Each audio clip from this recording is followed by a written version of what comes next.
Cześć, tu Bartek Czeka ze strony universeofmemory.pl i .com. Jedno z pytań, które bardzo często od początku kanału śmiga gdzieś po komentarzach jest, co sądzę o diecie karniwora i dokładnie na tym skupimy się w tym filmiku. Omówię sobie z mojego punktu widzenia oczywiście dietę karniwora, również tą dietę karniwor 2.0. Kto uważam najbardziej w stanie skorzystać na tej diecie, co ja o niej uważam, czy ja na niej jestem, jakie są zagrożenia i na tym właśnie się skupimy. Trzeba zacząć od początku, czy początek powiedzmy popularyzacji, czy powrotu popularyzacji tej diety, jak niektórzy słusznie zauważają, nastąpił parę ładnych lat temu, nie wiem już nawet, czy to było 6, 7, 8 lat temu, kiedy Shawn Baker właściwie można powiedzieć własnoręcznie zapoczątkował ten trend żywieniowy. I moja reakcja była absolutnie zrozumiała. Z perspektywy czasu był to olbrzymi dysonans poznawczy i reakcja była oczywiście negatywna. W momencie, w którym po prostu całe życie tłuką w nas tymi faktami, że jedzenie roślin to jest jedyne słuszne podejście, że im więcej nawet roślin w diecie, więcej błonnika, tym człowiek będzie zdrowszy, będzie się lepiej czuć i tak dalej, to w momencie, w którym słyszymy, że ktoś promuje jedzenie samego mięsa, ciężko tak naprawdę jakoś poważnie tą osobę potraktować. To jest właśnie dysonans poznawczy, tak? Czyli to, co mamy w głowie, nie bardzo pasuje do tego, kto przedstawia inna osoba i najczęściej to ten dysonans będzie rodzić różnego rodzaju negatywne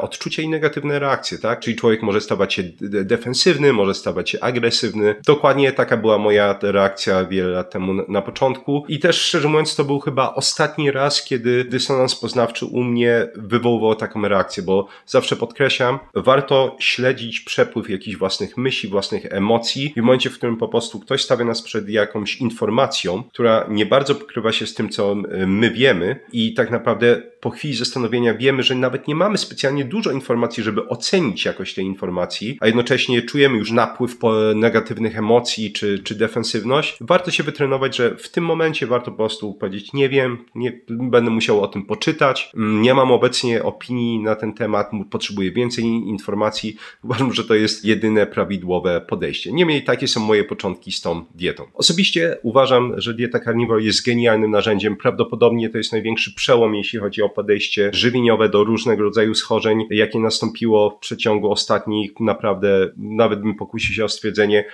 paru dekad. I tak polecam postrzegać tą dietę, czy każdą dietę. Absolutnie każda dieta może być narzędziem. Oczywiście niektórzy weganie czy wegetarianie się obrażają, ale uważam, że dieta wegańska jak najbardziej jest narzędziem, chociaż u mnie na przykład wykorzystanie tego narzędzia, jak już podkreślałem w innych filmikach, to jest na przykład obniżanie poziomu witaminy B12, kiedy ktoś przedawkował, obniżanie poziomu żelaza, ponieważ są to diety na tyle deficytowe, że ten poziom żelaza i poziom witaminy B12 na tych dietach jest bardzo szybko obniżany i na przykład tak właśnie traktuję te diety, czyli mimo, że oczywiście nie jestem ich fanem jako powiedzmy głównego jakiegoś rodzaju odżywiania, to mają swoje zastosowanie w różnego rodzaju terapiach.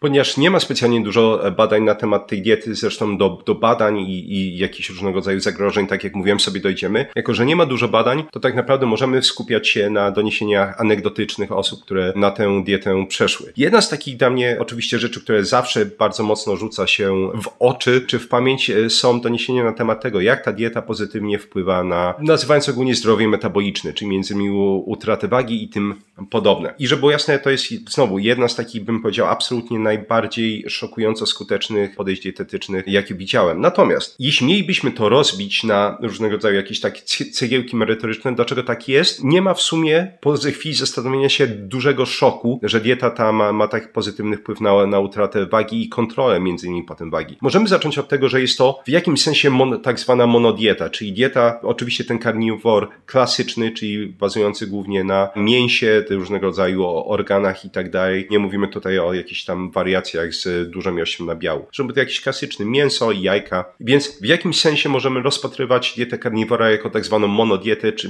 czyli jedno, czyli składające się z jakiejś jednej grupy praktycznie produktów. I tak naprawdę mamy jakieś doniesienia naukowe a propos skuteczności monodiet w przeszłości, ale też inne doniesienia anegdotyczne a propos takich monodiet. O jakich monodietach mówimy? Mówimy o takich dietach jak dieta ziemniaczana, dieta fasolowa, dieta jabłkowa. Jestem pewien, że wszyscy słyszeliście w tym czy innym wydaniu o takich dietach i są to diety, które no właśnie składają się tylko z jednej wybranej grupy produktów, czyli na zasadzie jesteś głodny, to zjedz ziemniaka. Jeśli nie masz ochoty na ziemniaka, to znaczy, że nie jesteś głodny. Tak samo z jabłkami, tak samo z fasolą. I rzeczywiście widać tutaj na ekran wrzucę badanie, że w takich badaniach dotyczących tych monodiet, czy przynajmniej dominujących w takie produkty, widać, że one są skuteczne. W sensie ludzie tracą na wadze jak najbardziej. Nie powinno to dziwić. W momencie, w którym będziemy po prostu wycinać większy wybór i będziemy ograniczać go do grupy konkretnych produktów, dużo łatwiej kontrolować apetyt. I teraz dlaczego? Tutaj w rogu jest cały filmik o tym, jak różnorodność produktów żywieniowych, czyli kolorowe talerze i tym podobne bzdury, będzie zwiększać kalorykę spożywanych produktów. I działa to w bardzo prosty sposób, który jest tak naprawdę ewolucyjnie uwarunkowany. Mamy takie obszary w mózgu, które się nazywają substancja nigra, czyli substancja czarna i VTA, VTA, czyli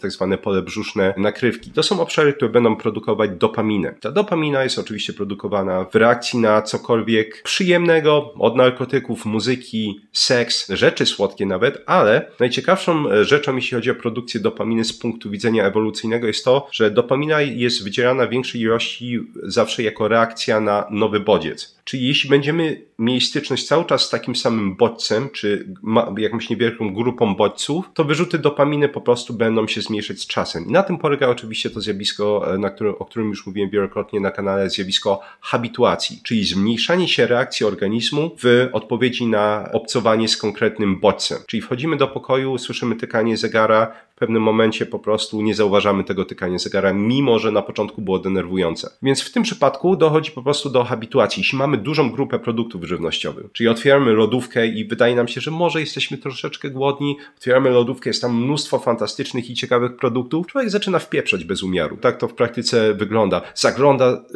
do lodówki, żeby zobaczyć, czy ma może właśnie teraz ochotę na jakiś konkretny produkt. To teraz wyobraźmy sobie sytuację, że mamy tą dietę karniwora i mamy, no właśnie, jajka, mamy jakieś rodzaje mięsa, otwieramy lodówkę, wydaje nam się, że jesteśmy głodni, patrzymy, nie, tak naprawdę nie jesteśmy głodni. Ale co ciekawe, oczywiście uwrażliwienie na wyrzuty dopaminy i też receptorów dopaminowych będzie wyostrzone w momencie, w którym zaczynamy się robić głodni. Czyli dopiero kiedy rzeczywiście zaczniemy być głodni, to będziemy sięgać po kolejną porcję mięsa, po kolejną porcję jajek i tym podobnych. I to jest jakby jeden z takich podstawowych mechanizmów, który będzie jakby kształtować czy tłumaczyć sukces diety karniwora, jeśli chodzi o rozwiązywanie kłopotów metabolicznych. Druga część tego sukcesu to jest sytość odczuwana po takich posiłkach. Jest cały osobny filmik, gdzie tłumaczę różnego rodzaju mechanizmy, które będą kształtować naszą sytość czy odczuwanie głodu. Upraszczając wytłumaczenie czy przesłanie tego filmiku, wygląda to tak, że jeśli mamy te podstawowe hormony układu sytości i głodu, czyli mamy greinę, czyli hormon głodu, leptynę, czyli hormon sytości. I znowu to jest olbrzymie uproszczenie, bo jest mnóstwo innych hormonów, które będą kształtować odpowiedź na głód czy sytość. Natomiast w momencie, w którym będziemy spożywać duże ilości białka, to sytość będzie odczuwana dużo dłużej. Białko będzie między innymi spowalniać opróżnianie żołądka. Natomiast węglowodany, co ciekawe, są strasznie podchwytliwe w tym sensie, bo one najbardziej będą tworzyć uczucie sytości w pierwszym rzucie, czyli jeśli spożyjemy dużą ilość węglowodanów. Natomiast w momencie, w którym zaczyna się spadek insuliny, to wytwarzanie tego, czy ponowny wyrzut hormonu głodu greiny często może nawet skończyć się wyżej niż poziom linii bazowej tej greiny. Czyli innymi słowy, im więcej białka, im mniej węglowodanów, tym większa będzie sytość. I tutaj oczywiście w przypadku diety karniwora mamy do czynienia z, bym powiedział, ekstremalnym przykładem tego. To znaczy nie mamy praktycznie żadnych węglowodanów i dodatkowo mamy olbrzymie ilości białka, przynajmniej olbrzymie, można powiedzieć w odniesieniu do tego, co się promuje, tak? Bo przypominam, że w większości krajów cywilizowanych jest promowane 90 grama białka na 1 kg masy ciała, co uważam jest absolutnym nieporozumieniem. Również jeśli chodzi o zapobieganie m.in. osteoporozie. Ale o tym też gdzieś tam będzie w końcu kolejny odcinek. Także z jednej strony ograniczenie ilości produktów będzie sprawiać, że rzeczywiście będziemy sięgać po jedzenie dopiero wtedy, kiedy będziemy głodni i dieta karniwora tutaj dzieli na pewno podstawę z tymi innymi monodietami, jak diety ziemniaczane, diety jabłkowe i tym podobne.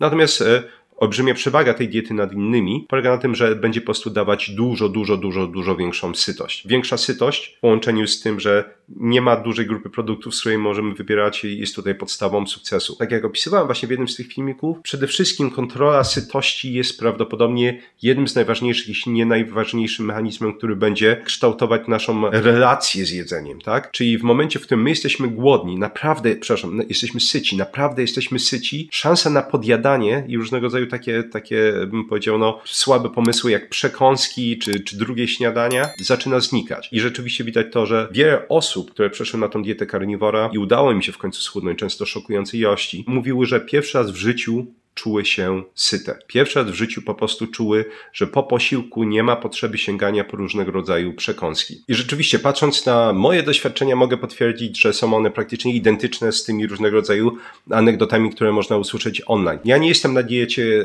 karniwora, można powiedzieć, że bywam na niej czasami. Są to okresy po prostu jakiejś tam ilości dni, rzadko kiedy przekracza to 1 tydzień. Natomiast to, co jest dla mnie szokujące, jeśli chodzi o moje własne doświadczenie i obserwacje, jest to, że nie ma żadnych chęci, nie ma żadnych ciągotek na tej diecie do jedzenia węglowodanów, do jedzenia słodyczy. Znaczy, że nawet ta moja typowa dieta, na której jestem, czyli to jest taki, można powiedzieć, dieta dominująca w produkty zwierzęce, odzwierzęce praktycznie z zerową ilością warzyw i owoców, natomiast z jakąś ilością węglowodanów po parędziesiąt gram, to na tej mojej typowej diecie jak najbardziej jest mnóstwo jakichś różnego rodzaju ciągotek, które odczuwam, że może sobie kupię jakąś paczkę M&M'sów, może słodką bułkę. Chętki są i one nie znikają, nieważne, że jestem na tej diecie już naprawdę mnóstwo lat. Natomiast na diecie karniwora te chętki zupełnie zanikają. Patrzę na jakieś słodycze w sklepie i nie dość, że nie czuję nic, w sensie żadnej ochoty, to jeszcze często nachodzi obrzydzenie. Szczególnie jak widzę, że na przykład ktoś tam trzyma batonika i tak dalej. Człowiek czuje jakiś, nie wiem, taką agresję albo obrzydzenie. Absolutnie fascynujące zjawisko dla mnie. Znowu, jeśli mielibyśmy to w jakiś sposób naukowo racjonalizować, da się to wytłumaczyć. W tym sensie, że każdy rodzaj diety będzie wpływać bezpośrednio na skład mikrobioty naszej jelitowej. W momencie, w którym wyeliminujemy węglowodany, bardzo szybko następuje zmiana ukształtowania tej mikrobioty. Bakterie, które sacharoityczne, czyli żywiące się cukrami, które są nagle odcięte od pożywienia, zaczynają umierać. Zaczynają po prostu być wymiatane z organizmu i na ich miejsce wchodzą inne bakterie, które będą żywić się bardziej białkami i tłuszczami. Prawdopodobnie bym powiedział, jest to jedno z głównych wytłumaczeń, dlaczego w momencie, w którym wytnie się dopiero węglowodany, czyli te bakterie sacharoityczne, nie mają już praktycznie żadnego źródła pożywienia i ich ilość jest znacząco zredukowana wtedy w jelitach, te chętki zaczynają znikać. Ja przypominam, że poprzez układ enteryczny znajdujący się w jelitach, te bakterie jelitowe są w stanie bezpośrednio komunikować się z mózgiem. Dokładnie to, co jemy, będzie kształtować naszą chęć na jedzenie tych samych produktów, czyli osoby, które jedzą więcej mięsa, będą czuły dużo częściej chęć na jedzenie mięsa. Osoby, które jedzą dużo owoców, będą czuły chęć jedzenia owoców dużo częściej niż jakiekolwiek inne osoby i tak dalej. To jest jedno z wytłumaczeń, dlaczego to jedzenie intuicyjne jest najzwyczajniej w świecie bzdurne dla większości osób. I uważam, że bardzo niewielka ilość osób jest w stanie rzeczywiście normalnie się odżywiać, trzymając się jedzenia intuicyjnego. Dla jasności mamy oczywiście te badania, które pokazują, że sama dieta ketogeniczna, gdzie oczywiście znowu dieta karniwora będzie ekstremalnym przypadkiem diety ketogenicznej, ma swoje pozytywne oddziaływanie właśnie poprzez zmianę składu mikrobioty. Na przykład dopiero w takim absolutnie świeżej metaanalizie, czyli analizie, która analizuje informacje dostępne z często dziesiątek innych badań. W takiej metaanalizie, która pokazywała, że oczywiście diety ketogeniczne mają bardzo pozytywny wpływ na różnego rodzaju zaburzenia neurologiczne, analizowano, czy jeden z głównych jakby wpływów tych pozytywnych diety ketogenicznej nie odbywa się poprzez modulację mikrobioty i oczywiście jak najbardziej wyszło, że tak. To połączenie mikrobioty z mózgiem jest absolutnie niezaprzeczalne i często można powiedzieć te kłopoty z mózgiem różnego rodzaju, nawet stany depresyjne, to wszystko będzie zaczynać się w dużej mierze w jelitach. Oczywiście nie chcemy upraszczać tak mocno, żeby powiedzieć, że tylko i wyłącznie, ale olbrzymia część tych kłopotów zaczyna się w jelitach. Ponownie tutaj w rogu jest cały filmik, w którym parędziesiąt minut pokazuje, jak stany zapalne w jelitach będą powodować między innymi różnego rodzaju zaburzenia psychiczne, będą powodować bóle migrenowe i tym podobne. Co jeśli chodzi o zagrożenia? Jeśli chodzi o niedobory niedobory składników żywieniowych, to uważam, że tak naprawdę mamy tylko dwa główne problemy. Pierwszy to jest konsumpcja wapnia. Jeśli ktoś jest na takim restrykcyjnym karniworze, to rzeczywiście może być to problematyczne. Nawet było to opisane w jednym z badań dotyczącym tej diety i z tym się absolutnie zgadzam. Chyba że oczywiście ktoś jest na takiej diecie, bym powiedział, powiedział, karniwora, która jest rozszerzona o nabiał, przynajmniej nawet jakieś niewielkie ilości nabiału wysokiej jakości, jakieś powiedzmy kefiry, choćby maślanki to mogą być, mleko zsiadłe i tak dalej, to kłopot jest oczywiście wyeliminowany, natomiast jeśli ktoś jest na restrykcyjnym karniworze, powinien uważać. Tutaj oczywiście wchodzą takie jakieś klasyczne dla tej diety rozwiązania, jak konsumpcja sardynek, które zawierają znaczne ilości białka, albo kruszenie skorupek jajek i ich konsumpcja, bezpiecznie rozpuszczanie tych skorupek jajek w szklance wody i picie ich, żeby dostarczyć tego wapnia. Drugą sporną kwestią, jeśli chodzi o składniki odżywcze, jest witamina C. I znowu, jakby sporność tutaj z punktu widzenia takiej tradycyjnej medycyny jest w pełni zrozumiała. Dopóki nie zaczniemy tak naprawdę przyglądać się konkretnym badaniom. Filmik chyba ponad rok temu, w którym badano osoby w latach, to było 40. zeszłego wieku, które odmówiły służby wojskowej i sprawdzano, moralnie bardzo takie bym powiedział szemrane badanie, ale sprawdzano, jak szybko można wywołać u takich osób szkorbut i jakie ilości witaminy C będą w stanie zapobiec temu szkorbutowi. Więc odpowiedź była dosyć szokująca, bo okazało się, że zaledwie 10 mg witaminy C było w stanie zapobiec wystąpieniu szkorbutowi. Więc bardzo, bardzo niewielka ilość. Z innych badań z kolei wiemy, że w momencie, w którym będziemy konsumować węglowodany, pula witaminy C, na przykład w erytrocytach, jest bardzo szybko eliminowana. Często podbicie do 120 mg na decylitr poziomu glukozy jest w stanie doprowadzić do usunięcia około 50% zawartości witaminy C z różnego rodzaju komórek w ciele, również z leukocytów. Więc jest to, bym powiedział, dosyć szokująca informacja, ale nie aż tak szokująca, jeśli znowu przyjrzymy się badaniom, które omawiałem w osobnych filmikach, gdzie pokazuje, że ogólnie podwyższony poziom glukozy ma to do siebie, że bardzo mocno jest w stanie obniżyć wiele składników odżywczych. Innymi słowy, różnego rodzaju takie zalecenia a propos konsumpcji konkretnych składników odżywczych, od minerałów do witamin, które były opracowane parędziesiąt lat temu, nie mają dużo wspólnego z rzeczywistością diety karniwora i diet ketogenicznych z bardzo prostego powodu. Bo te diety mieszane mają to do siebie, że tam jest bardzo dużo węglowodanów. Te diety mieszane najczęściej mają 40, 50, 60% węglowodanów w diecie, co jeszcze raz bardzo mocno jest w stanie ograniczyć poziom czy koncentrację różnego rodzaju składników odżywczych. W momencie, w którym eliminujemy jakiekolwiek większe wahania glukozy, to okazuje się, że po prostu też tych składników odżywczych może być potencjalnie mniej. Jeśli chodzi o witaminę C, z jednej strony jak najbardziej w momencie, w którym będziemy eliminować węglowodany i wiemy, że trzeba jakichś tych 10 mg przeciętnie, bo to jestem pewien, może się różnić w zależności od genetyki danej osoby, potrzeb danej osoby, ale załóżmy, że te 10 mg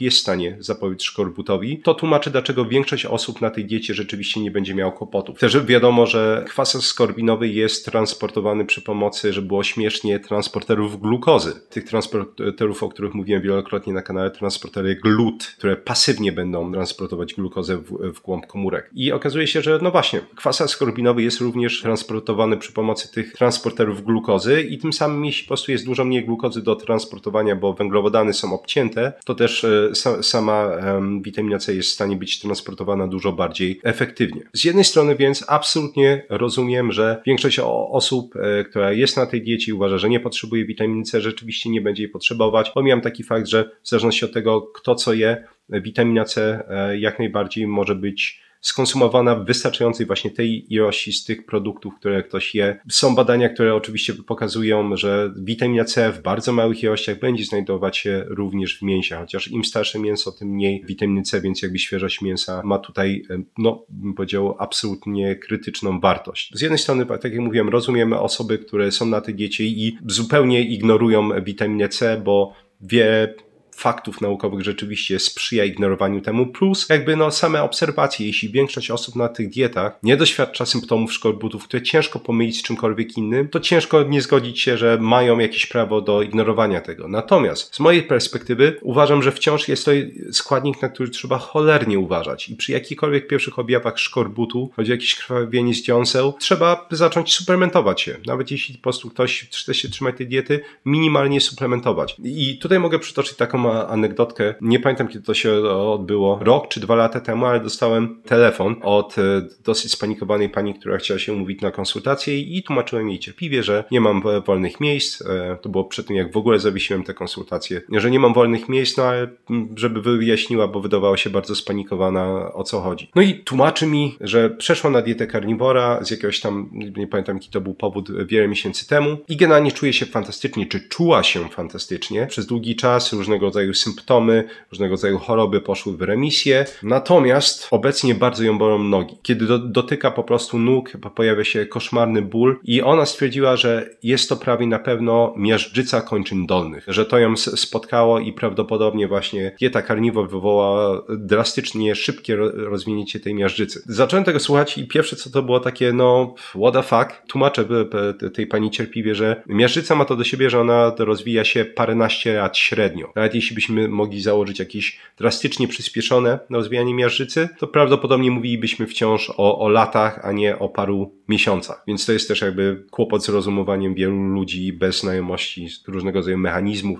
czy czasu trwania tych mechanizmów. Zacząłem się jej pytać, czy poza jakby samym tym bólem nóg coś się dzieje i powiedziała, że no właśnie zauważyła, że dziąsła jej krwawią, kiedy myje zęby. No i oczywiście dosyć szybko doszliśmy do tego, że absolutnie nie jest tak, że ma miażdżycę kończyn dolnych, natomiast ma ewidentne symptomy szkorbutu. I że było ciekawe, u wielu osób, tutaj jest badanie, które można sobie przeczytać, będą pojawiały się symptomy właśnie różnego, które są powiązane z kończynami dolnymi, które będą symptomy te powodowały bardzo duży ból i to może być różnego rodzaju, do tej pory nie wiadomo co dokładnie to powoduje, to może być zapalenie naczyń, ścian krwionośnych, może być uszkodzenie nerwów, natomiast jak najbardziej, żeby było jasne, ten ból w kończynach dolnych przy niedoborach witaminy C może występować. Sprawa dosyć szybko się rozwiązała, jak po prostu ona chyba zaczęła wtedy owoce jeść, bo mi puszczała potem maila. Jako taka ciekawostka, żeby dla osób, które zbyt ideologicznie podchodzą do tej diety, że witamina C to bzdura i tak dalej, jak najbardziej może pojawić się kłopot. Nawet jeśli szansa jest mała, to może się pojawić i jeśli jesteś na tej diecie długoterminowo, to uważam, że bardzo warto tego pilnować. Zanim przejdziemy do benefitów tej diety i to uważam, że najbardziej jest w stanie skorzystać z tej diety, to właściwie grupa osób, dla których uważam, że to jest naprawdę panaceum i jedyna szansa na normalność, czyli jedna z niewielu szans, to skupimy się na dalszych zagrożeniach. Mówiliśmy sobie o niedoborach potencjalnie żywieniowych. Teraz jeśli chodzi o zagrożenia krótko i średnioterminowe. Czy my coś wiemy na ten temat? Na szczęście tak naprawdę jest najłatwiej obserwować. Nie ma dużo informacji w jakikolwiek sposób, które są skategoryzowane czy uporządkowane. Wiemy, oczywiście znowu za anegdotek, ale też między innymi z badania z 2021 roku, gdzie przeprowadzano ankiety, czyli nie jest to w żaden sposób, że była jasno uporządkowana nauka, z ponad 2000 osób, które są na tej diecie i pokazywano, że mniej więcej ilość różnego rodzaju skutków ubocznych tej diety wynosiła około 5%. Tak naprawdę są to absolutne klasyki diety ketogenicznej. Jak są przeciwnicy diet ketogenicznych, to przytaczają te same argumenty, które tam wymieniano, czyli na przykład rozstrój jelit. Pewnie, że tak. Kłopoty dermatologiczne, bóle mięśni, no, jeśli ktoś po prostu nie kontroluje w żaden sposób, czy może nie skomponował diety na tyle, żeby kontrola elektrolitów była dobra, to oczywiście to wszystko może się pojawić. Natomiast jeśli ktoś ma kłopoty z jelitami, uważa, że to jest jakiś długoterminowy kłopot, to oczywiście nie ma racji w większości przypadków. Przypominam, że jeszcze raz, przy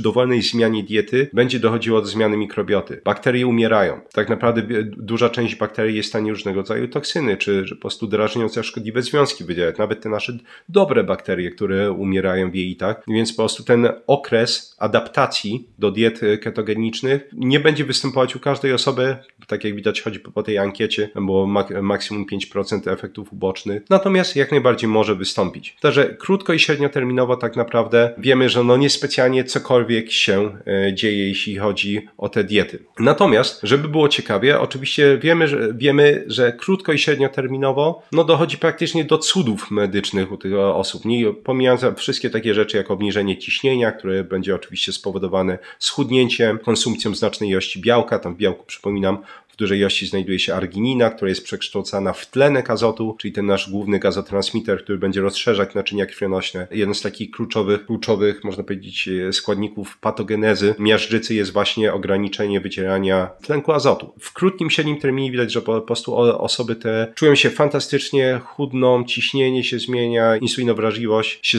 znacznie zwiększa. Na przykład właśnie w tej ankiecie też pokazywano, że całe mnóstwo osób, przytłaczająca ilość osób była w stanie odstawić leki na cukrzycę również z cukrzykami, jeśli chodzi o cukrzyków typu pierwszego, więc no jest to na pewno olbrzymi sukces. Więc w krótkim i średnim terminie bym powiedział, no ciężko tak naprawdę do czegoś się specjalnie przyczepić. Oczywiście z mojego punktu widzenia też absolutnie krytycznym jakimś elementem tego pozytywnego odbioru tej diety jest to, że jeśli spojrzymy na markery stanów zapalnych, którymi dzielą się takie osoby, w mediach są absolutnie szokujące, bo często po prostu jest pokazane, że jest mniej niż na przykład, nie wiem, jeśli chodzi o CRP1 i po prostu nie wiadomo nawet ile wynosi ten poziom białka reaktywnego C, bo po prostu nie ma wystarczającej czułości aparatury, żeby to zrobić. Nawet widziałem osoby, które po prostu poszły krok dalej i mierzyły sobie to białko reaktywne C wysokiej wrażliwości, czyli HSCRP i tam okazywało się, że również po prostu było mniej niż i nie wystarczyło wrażliwości aparatury, żeby zmierzyć jaki jest stopień, czy właściwie praktycznie brak występowania tych stanów zapalnych. To było dla mnie szokujące. Główną krytyką, jeśli chodzi o dietę karniwora, jest to, że brak jakichkolwiek danych a propos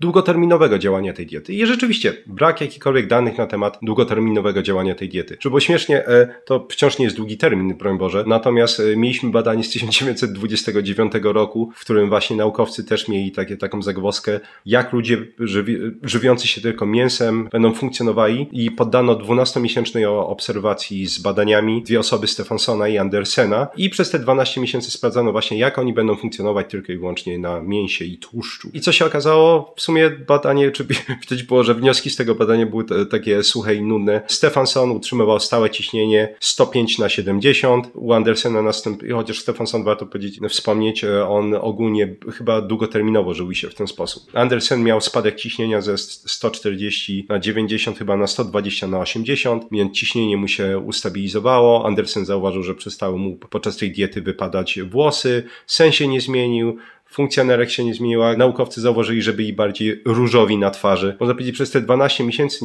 nie zauważono absolutnie żadnych negatywnych efektów tej diety. Oboje tam jeden schudł 3 kg, chyba drugi 2,5 i skwitowano to na zasadzie, że trzeba chyba zacząć, bo nawet wtedy było to piętno, że duże ilości mięsa są na pewno B dla nas i szkodliwe, żeby było ciekawie, co jeszcze jest zaznaczone w samym badaniu. Po 12 miesiącach okazało się, że nie działo się z nimi absolutnie nic, tylko same właściwie pozytywne rzeczy. Ciekawe, mimo że jest to dieta ketogeniczna, że u nich w żaden sposób nie miało to wpływu na sen. Natomiast jeszcze raz, 12 miesięcy, jakaś, powiedzmy, jest to średnioterminowa perspektywa. Tak naprawdę mój problem, akurat uważam, olbrzymi kłopot z każdą osobą, która mówi, że nie mamy długoterminowych jakichś badań dotyczących wpływu tej diety, jest taka, że nie ma praktycznie żadnych dobrych długoterminowych badań, jeśli chodzi o większą część diet. To jest jedna rzecz. Ale druga, dużo ważniejsza jest, jeśli wiemy, że w krótkim, średnim terminie dzieją się praktycznie same pozytywne rzeczy, a do tych pozytywnych rzeczy, różnego rodzaju anegdotek, tych success stories osób, które przechodzą na tą dietę, dojdziemy. Ja przeczytam w ogóle parę maili, które dostałem od osób, które zainspirowane gdzieś tam moimi filmikami przechodziły na te diety. I niektóre z tych, może powiedzieć, świadectw wydaje mi się, że wprawią wiele osób w szok, które nie interesowały się tą dietą. Natomiast do tego dojdziemy. Natomiast wracając, jeśli w krótkim, średnim terminie dzieją się niesamowite rzeczy, czyli chudniemy, wszystko tak naprawdę zaczyna się stabilizować, jeśli chodzi o zdrowie, to powstaje stany zapalne, bardzo ważne. Stany zapalne, podwyższone stany zapalne, które będą utrzymywały się dłuższy czas, są w stanie doprowadzić do mutacji, uszkodzenia DNA, więc jest to jeden z bardzo ważnych markerów. Ale te stany zapalne spadają po prostu jak kamień w wodę. Więc pojawia się pytanie, jeśli w krótkim, średnim terminie nie widzimy absolutnie żadnych tak naprawdę znaczących skutków ubocznych, widzimy tak naprawdę cały wachlarz różnego rodzaju pozytywnych efektów tej diety, to co miałoby się dziać długoterminowo tak naprawdę? Co miałoby się złego dziać długoterminowo, na czym moglibyśmy się skupić? Ja zawsze mówię, jeśli chodzi na przykład o wywoływanie nowotworów. Na kanale Darii Forma na Życie tam 2 godziny opowiadałem, dlaczego kancerogenność mięsa to są bzdury, co zresztą zresztą pokazują ci ludzie. Tysiące czy dziesiątki tysięcy osób na tej diecie to pokazują fantastycznie. Nie ma żadnego wysypu nowotworów i też, no właśnie, to jest takie jedno z fajnych, zbiorowych obaleń po prostu tego. Natomiast jeśli chodzi o różnego rodzaju mechanizmy, ja obalam to właśnie tam. I co ciekawe właśnie, jeśli chodzi o wywoływanie nowotworów, jeśli wiadomo, że stany zapalne są niskie, no to nie może być ten mechanizm. Może chodzi o jakieś uszkodzenia DNA, które będą odbywały się na inne sposoby. Możemy to oczywiście mierzyć markerami takimi jak gamma-2-AX i co ciekawe, no było to mierzone. Było jedno badanie, które znowu nagrywałem na tym cały filmik, na którym nie chciano badać wpływu diety, która bazuje praktycznie tylko i wyłącznie na produktach zwierzęcych czy mięsie. Natomiast wyszło tak, że rzeczywiście badano tą dietę z zamianą grup badawczych i okresem przerwy parotygodniowym i u absolutnie każdej osoby, która wyeliminowała warzywa i owoce, tam była niewielka ilość chyba marchewki i chyba jakiś tam ziemniak się trafił u tych osób na diecie, poziom antyoksydantów drastycznie skoczył, a poziom uszkodzenia DNA mierzony tym markerem, który jest jeden z takich złotych standardów, spadł. U obu grup, czyli łącznie po zamianie diet. U każdej z osób. Nawet na ten moment, jeśli chodzi o takie badania randomizowane na ludziach, nie mamy żadnych wskazówek nawet, żeby uważać, że coś mogłoby się dziać. Czyli innymi słowy, tak jak mówię, dla mnie długoterminowo być może jest jakiś kłopot, ale ja chciałbym go zobaczyć. Chciałbym, żeby ktoś mi wskazał jakikolwiek możliwy kłopot, który mógłby powstać z tej diety. Do tej pory nie widziałem niczego poza różnego rodzaju spekulacjami, hipotezami. Podejrzewam, że tak zostanie długi czas. Także taka jest moja pozycja, dopóki nie będziemy mieć więcej informacji. Ale żeby było śmiesznie, mówiliśmy o tym dysonansie moim poznawczym. Ten dysonans poznawczy jest oczywiście obecny u mnóstwa ludzi i chciałem przytoczyć jeden, który ewidentnie widać u jednej z osób, które oglądały moje filmiki. Komentarz czy mail, który dostałem, wyglądał tak. U mnie lekarze mówią, że obecnie bez żadnych leków mam bardzo dobry cholesterol, wręcz idealny. Jak mówię, że to dzięki zmianie diety, to są w niemałym szoku. Ale jak mówię, że jest to dieta bardzo ubogo węglowodanowa, keto carnivore, to od razu mówią, że od mięsa mi się jeszcze pogorszy. I rzeczywiście tyle razy słyszałem po prostu takie anegdotki, że ktoś przychodzi do lekarza i lekarz na zasadzie wow, niesamowicie, no wycofaliśmy insulinooporność, ciśnienie jest pod kontrolą i to i tamto. Co się zmieniło? Jestem na diecie, no fantastycznie, ale to jem tylko i wyłącznie mięso. O nie, proszę nie jeść tylko i wyłącznie mięsa, to się pogorszy. Czyli nawet w obliczu ewidentnych zmian, które po prostu dany specjalista może zaobserwować u swojego pacjenta, wciąż ten dysonans poznawczy jest tak duży, że nie, no, pogorszy się, ale przecież się ewidentnie polepszył. No tak, ale się pogorszy. Czemu? Wystarczy spytać się czemu, to oczywiście odpowiedź jest, bo mięso jest kancerogenne i itd. itp. I oczywiście brak jakichkolwiek tak naprawdę dowodów na to. Natomiast najśmieszniejsza rzecz, jeśli chodzi o tą całą dyskusję na temat długofalowych efektów tej diety na zdrowie, jest taka, że tutaj mamy jakąś dyskusję, prawda? Ewidentnie czy to dietetycy, czy lekarze, czy inni specjaliści twierdzą, że nie mamy długoterminowych jakichś tutaj informacji czy na temat długofalowego działania tej diety, jest to olbrzymi kłopot. Jednocześnie całe rady lekarskie w dowolnym kraju w Europie nie miały żadnych kłopotów, żeby powiedzieć ci, że szczypawka, która została opracowana w parę miesięcy na kolanie, jest w pełni bezpieczna. To rodzi u mnie dysonans poznawczy. To rodzi u mnie olbrzymi dysonans poznawczy, że można stworzyć lek parę miesięcy i powiedzieć społeczeństwu, wiecie co? To jest w pełni bezpieczne. Czemu? No bo sprawdziliśmy to. Ale przecież sprawdziliście to, jeśli nawet były jakieś badania kontrolne, to były parę miesięcy. Czyli w najlepszym przypadku jesteśmy w stanie powiedzieć, że w krótkim terminie jest bezpieczne. Jakieś długoterminowe działanie. Proszę się nie martw swojej pięknej główki o to, jest bezpieczne.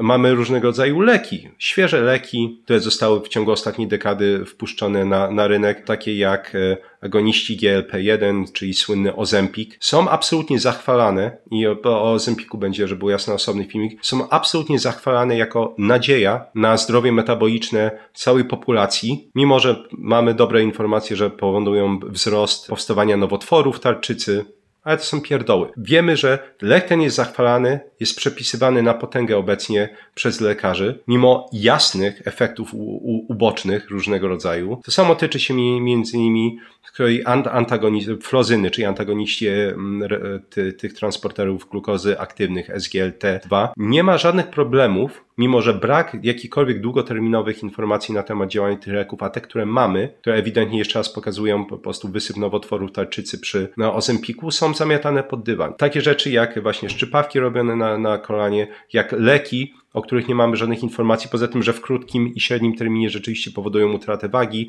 i wszystkie rzeczy z tym związane, jak spadek ciśnienia, to możemy zachwalać. Tutaj nie ma problemu. Problem jest, kiedy ktoś chce wypróbować dietę. Jeśli widzi korzyści z tej diety, to znaczy, że to z nim jest kłopot, że to ewidentnie jest efekt placebo. Nie wiem jak wy, ale dla mnie po prostu przy odrobinie krytycznego myślenia absolutnie nic się tutaj nie klei. Bo moim zdaniem, jeśli ktoś ma jakiś kłopot i ma jakikolwiek cień szansy, że spróbowanie dowolnej diety, łącznie z dietą karniwora, może mu pomóc, to powinien spróbować. Wszystko może być traktowane jako eksperyment. Można spróbować miesiąc, 2, 3, zobaczyć jak się człowiek czuje, zobaczyć czy ustępują różnego rodzaju objawy.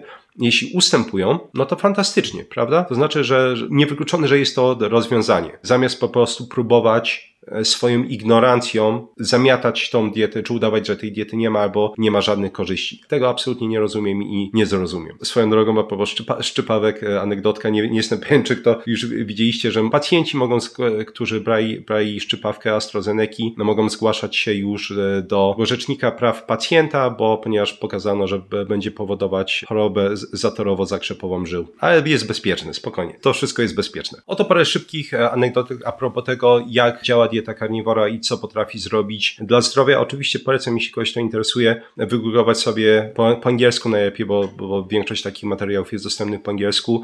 Carnivore Diet Success Stories, czyli takie historie sukcesu diety karniwora i znajdzie się, teraz to w tysiące tak naprawdę idziemy, jeśli chodzi o te historie sukcesu. Natomiast takie rzeczy, które gdzieś tam ludzie zostawiają mi informacje w komentarzach, albo po prostu dostawałem w mailach, warto czytać parę takich rzeczy, żeby widzieć, że cuda mogą istnieć. Jestem wdzięczny Bogu, że działa przez siebie i że skierował mnie w odpowiednim czasie i przez odpowiednią osobę na twój kanał. A tobie, że nagrywasz i publikujesz filmy. Od 2 tygodni jestem na diecie karniwor i mam remisję reumatoidalnego zapalenia stawów, po którym już prawie nie ma śladu. Od roku biorę leki, stosowałem też zdrową dietę, mainstreamowy bełkot. Powoli robiło się gorzej i gorzej z moimi górkami. Nigdy bym nie uwierzył w tak szybką poprawę, gdybym jej sam nie doświadczył. To jest jedna rzecz. A propos RZS-u, miałem też śmieszną sytuację z jedną z czytelniczek. Obejrzała mój filmik a propos szczawianów i niebezpieczeństwa spożywania dużej ilości warzyw i owoców, które zawierają szczawiany. Zostawiła komentarz, który wyglądał mniej więcej tak. I to zamieniło się w fantastyczną historię uzdrowienia. O ludzie, jestem w wielkim szoku. Od miesięcy mam problemy ze stawami, a uwielbiam zielone warzywa i migdały, orzechy i myślałam, że zdrowo się odżywiam. Dodam, że zajmuję się żywieniem i trochę mi się świat zawalił. Poważnie. Dziękuję panie Bartoszu, od dziś wprowadzam zmiany i zobaczę jakie będą efekty, czy bóle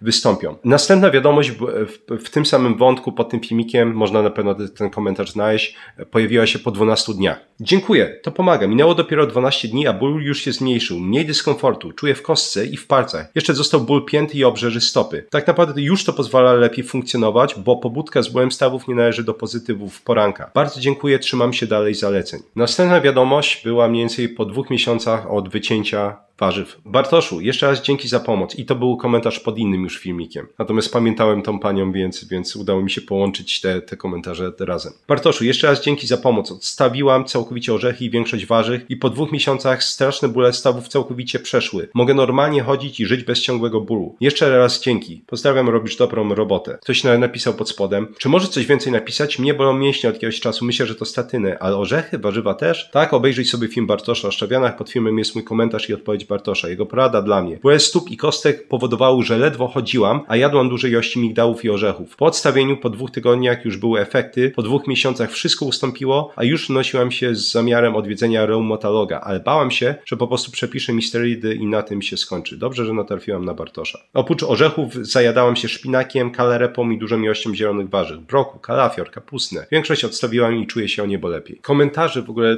szkoda, że ja ich wcześniej nie kopiowałem, żeby mieć taką podkładkę właśnie pod taki filmik. No niestety nie kopiowałem tego, a jeszcze jeden taki bardzo ciekawy komentarz, który gdzieś tam jest na samej górze komentarzy pod wywiadem, który miałem u Mateusza Ostręgi, gdzie opowiadałem o zbędności błonnika. Komentarz jest tak wygniata w fotel, że no właśnie, ciężko go było nie zapamiętać. I oto on. Dzięki wielkie za ten materiał. Mogę przytoczyć coś z własnego doświadczenia, a raczej będzie to przykład mojego syna. Od 11 roku życia zaczęły się jego problemy jelitowe. Fizycznie wszystko wyglądało zdrowo. Miał wiele badań i lekarze nie znaleźli żadnych nieprawidłowości. Wysnuto więc wniosek, że syn cierpi na chorobę psychosomatyczną, która właśnie u niego tak się objawia. To jest klasyk, prawda? Jeśli nie potrafimy ustalić przyczyny, to wszystko jest w twojej głowie. Były to nieustanne biegunki, bóle i wzdęcia brzucha, straszne osłabienie itp. Dostał tabletki 8 sztuk dziennie, jakoś pomagało, ale kiedy był w stresie, to nawet one nie dawały rady. W wieku 21 lat, czyli 10 lat później, dostał ataku paniki, bardzo źle czuł się psychicznie, ataki powtarzały się. Teraz tabletki typu SSRI, czyli inhibitory wychwytu zwrotnego serotoniny, co spowodowało znowu pogorszenie stanu jej, bo stało się to, o czym wspomniał Bartek, czyli zadziałała serotonina, powodując rozwolnienia. Przy już i tak tej dolegliwości, na którą brał 8 tabletki dziennie.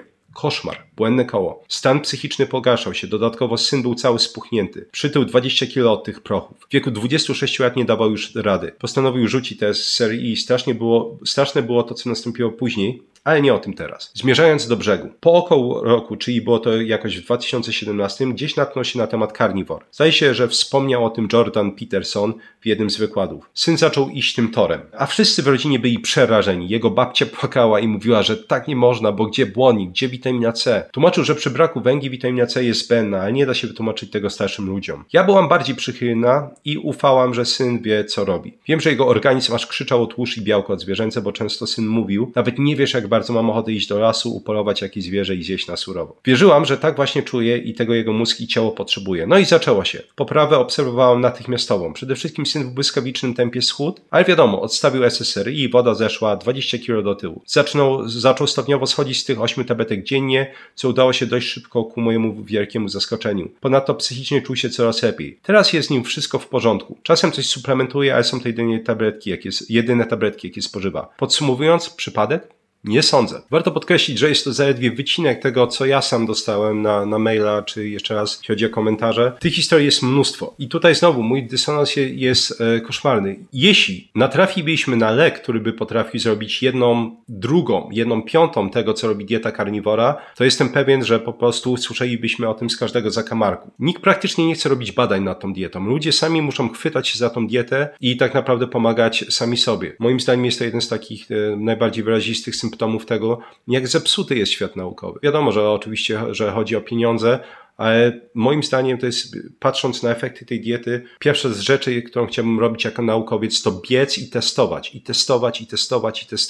I wiedzieć więcej po prostu o jej wpływie na zdrowie. I tu przechodzimy do końcówki. Kto uważam, że najbardziej będzie w stanie skorzystać na wdrożeniu diety karniwora. Ja na przykład nie uważam, żebym był w stanie specjalnie z niej skorzystać. Tak samo jak duża część osób, która już jest na dietach keto, niskowęglowodanowych i jest zdrowa metabolicznie, nie ma jakichś chorób towarzyszących, przynajmniej nie jest to nic poważnego. Uważam, że tu korzyści są minimalne. Ja osobiście, pewnie nie powinienem jeść słodkiego, ale wolę mieć ten komfort, że mogę sobie tą bułkę słodką zjeść, jeśli będę mieć ochotę, czy pójść na imprezę i wypić whisky z kolą, tak? To nie jest, ja nie czuję potrzeby ograniczania, zamykania się w takiej, bym powiedział, restrykcyjnej diecie i mówiłem o tym wielokrotnie. Jeśli ktoś jest w stanie w tym wytrzymać, fantastycznie. Natomiast dla kogo uważam, że jest to wręcz panaceum, patrząc na te spływające anegdoty medyczne? Przede wszystkim wszystkie osoby, dosłownie każda możliwa osoba, która cierpi na choroby autoimmunologiczne, nawet tak poważne jak fibromialgia. Nie potrafiłem odnaleźć tego komentarza, ale może ten pan się odezwie tutaj też pod tym filmikiem. Pewien pan zostawił mi pod jednym z filmików długi komentarz, że cierpiał paręnaście lat na fibromialgię, tak naprawdę przeszedł na rentę, nie był w stanie funkcjonować, wychodzić z domu. Po jakimś z moich filmików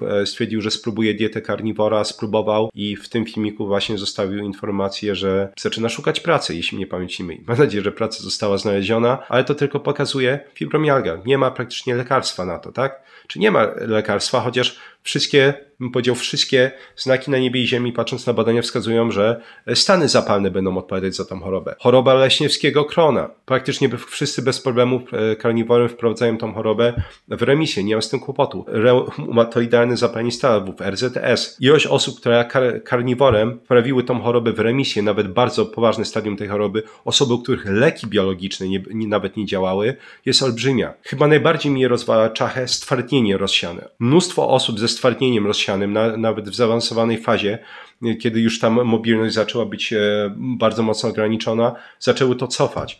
Choroby również neurodegeneracyjne, choroba Alzheimera, choroba Parkinsona, inne rodzaju choroby autoimmunologiczne, jak zesztywniające zapalenie stawów kręgosłupa. Bardzo poważna choroba. Tych chorób można by wymieniać naprawdę mnóstwo, ale na pewno choroba Meniera, która do tej pory uważa się, że nie ma lekarstwa. Szum w uszach. Znowu, wszystkie te choroby Meniera, szum w uszach, wychodzi na to, patrząc na badania, że stany zapalne są podłożem tych chorób. We wszystkich chorobach tego typu nagle się okazuje, że cholernie dobrze działa dieta karniwora. Pomijam to, że ponieważ jest to dieta ketogeniczna, że jest mnóstwo doniesień, że będzie działać przy terapii metabolicznej nowotworów bardzo skutecznie. Na temat pozytywnego wpływu diety ketogenicznej na leczenie nowotworów jest już mnóstwo badań. Więc można powiedzieć, że dieta karniwora to jest popchnięcie tego znowu do ekstremu. Z mojego punktu widzenia widzimy, że po prostu dieta ta robi coś, czego żadna inna dieta przed nie była w stanie zrobić. Taka jest prawda. I moim zdaniem każda osoba, która ma chorobę, z którą nie potrafiła sobie poradzić, szczególnie choroby autoimmunologiczne bazujące na stanach zapalnych, powinna tego spróbować, bo do stracenia nie ma nic. Jest nuda żywieniowa, nie oszukujmy się, jest nuda żywieniowa, chyba że ktoś ma zacięcie kulinarne i potrafi z tych paru produktów wyrzeźbić coś interesującego, natomiast nie ma nic do stracenia, a jest absolutnie wszystko u uzyskania u tych osób. I nawet bym poszedł krok dalej, że jeśli ty nawet nie masz takich kłopotów zdrowotnych, ale masz osoby, które cierpią na to, wysłać takim osobom ten filmik, niech sobie obejrzą, niech spróbują. Spróbowanie, przeprowadzenie tego paromiesięcznego eksperymentu nie kosztuje absolutnie nic. Miałem gadać o diecie Carnivore 2.0 i tak dalej, a ten filmik już tak się zdecydowanie wydłużył, się rozgadałem, więc może innym razem. Dzięki serdeczne za wysłuchanie tego odcinka. Jak zawsze polecam oczywiście obejrzenie też tych odcinków, na które wskazywałem w filmiku, bo tam jest mnóstwo innych informacji, które rozszerzą twoją wiedzę na ten temat. Jak zawsze 3 piosenki rockowe w pierwszym komentarzu przypiętym pod filmikiem. Polecam moje sztandarowe kursy Vocabulary Labs, czyli jak nauczyć się samodzielnie języka od A do Z. Kuźnia ekspertów, czyli jak samodzielnie nauczyć się dowolnej dziedziny od A do Z samodzielnie. Nieważne, czy to jest właśnie dietetyka, medycyna, programowanie, szeroko pojęta informatyka, prawo, ekonomia. Miałem mnóstwo osób ze wszystkich tych dziedzin, które z powodzeniem rozwijały się potem w swoich branżach. Oraz kurs o jeden włos za daleko, w którym pokazuje, jak zatrzymać i odwracać łysienie, androgenowe, telogenowe oraz m.in. jak leczyć różnego rodzaju choroby skóry głowy, nadmiar sebu, upierdliwy łupież, który nie chce ustąpić i tak dalej. Jeśli interesuje cię właśnie temat pamięci języków obcych, rozwinąć opis, tam jest link do mojego newslettera na polskiej stronie, gdzie wysyłam artykuły właśnie z tej tematyki. Wszystkie badania, do których odnosiłem się w tym filmiku, będą do znalezienia też w opisie. Też w opisie jest ten link do wszystkich tych moich kursów, produktów. I na koniec, jeśli chciałbyś wesprzeć kanał i rozwój tych wszystkich filmików, polecam zostanie patronem za 40 zł miesięcznie. Dla patronów dostępny jest forum, gdzie można mi zadawać pytania oraz dostępne są talie do programu Anki, w której są wszystkie informacje, o których wspominam w tym filmiku oraz paru 10 ostatnich, więc można szybko ściągnąć sobie taką talię i powtarzać fiszki, w których będą znajdować się informacje, o których mówiłem. Dzięki serdeczne za wysłuchanie tego odcinka oraz do usłyszenia niedługo w następnym.